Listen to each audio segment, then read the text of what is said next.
back mga ka-PC, no? So, balik tayo ulit sa unboxing ng ng mga graphics card, yung mga nag-arrive last month mga ka-PC. So, hindi natin yun na vlog or na record.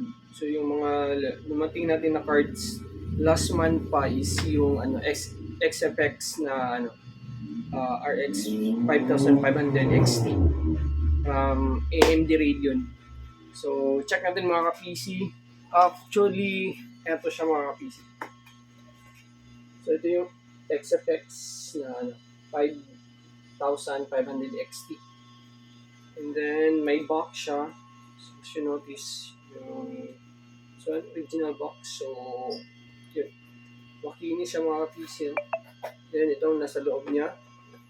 So, unboxing tayo nito ngayon.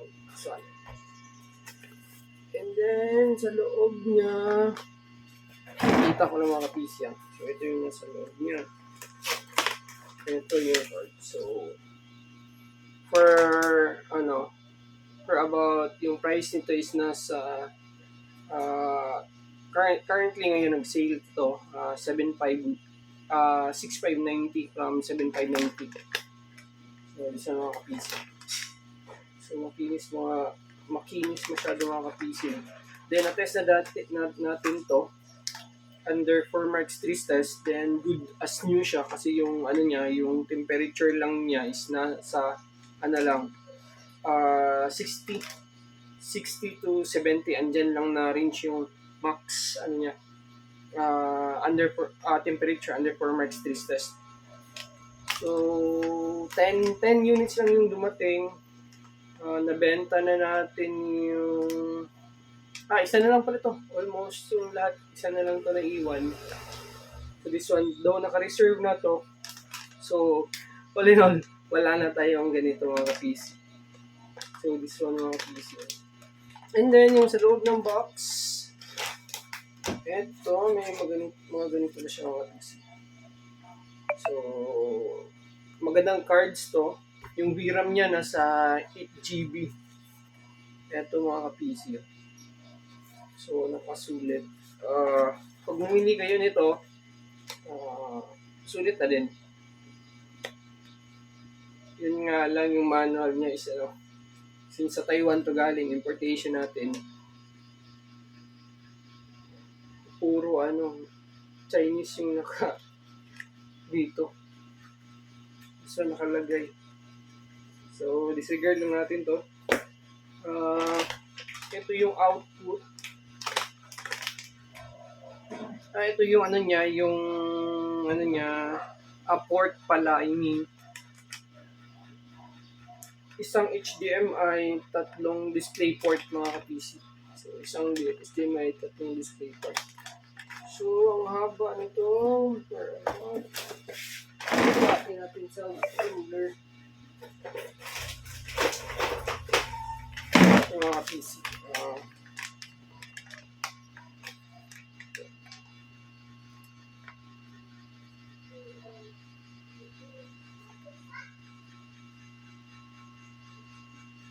10.5 inches sa mga ka-PC.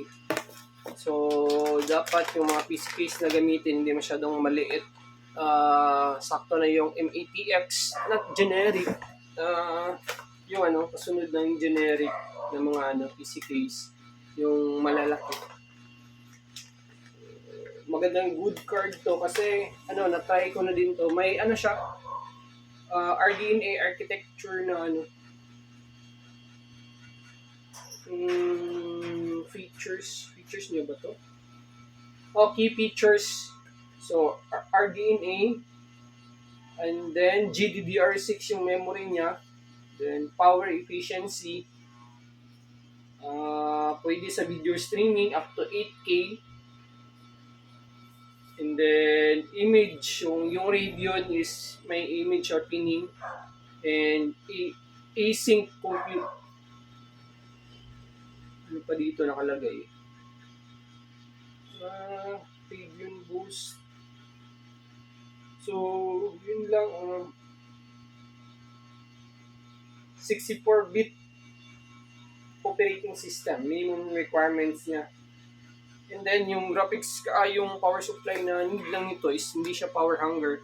Bali, ano lang mga ka-PC, tawag nito, 500 watts, okay na. 500 watts na, as long as rated siya, 500 watts 80 plus na power supply gamitin yung mga ka-PC.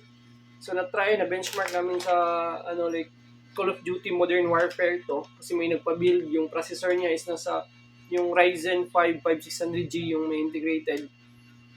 Yung wala pang GPU, gamit lang niya yung Radeon Vega na integrated na na processor, hindi kaya kahit sa low settings. So nung ginamitan niya nito, goods na masyado mga ka-PC. Then makinis, walang corrosion, any corrosion or nakita mo na sobrang malinis mga kapis. So ito, sa mga gustong bumili, yun lang, message nyo lang ako sa Masdi PC Shop or sa Mark De Leon FB page ko. Then free build na din to kung mag-purchase kayo na to. Free installation na, then update nung drivers. Dalhin nyo lang yung system unit nyo pag pick up dito sa shop mga ka-PC. So yun lang, unboxing for this. Then susunod natin yung may isang card yung dumating na RX na 5700, RX 5700, 8GB pa rin yung bira mga ka-PC. So susunod natin yung mga ka-PC. Unboxing din natin yan. So, thank you. And yun lang. Nagbabalik tayo.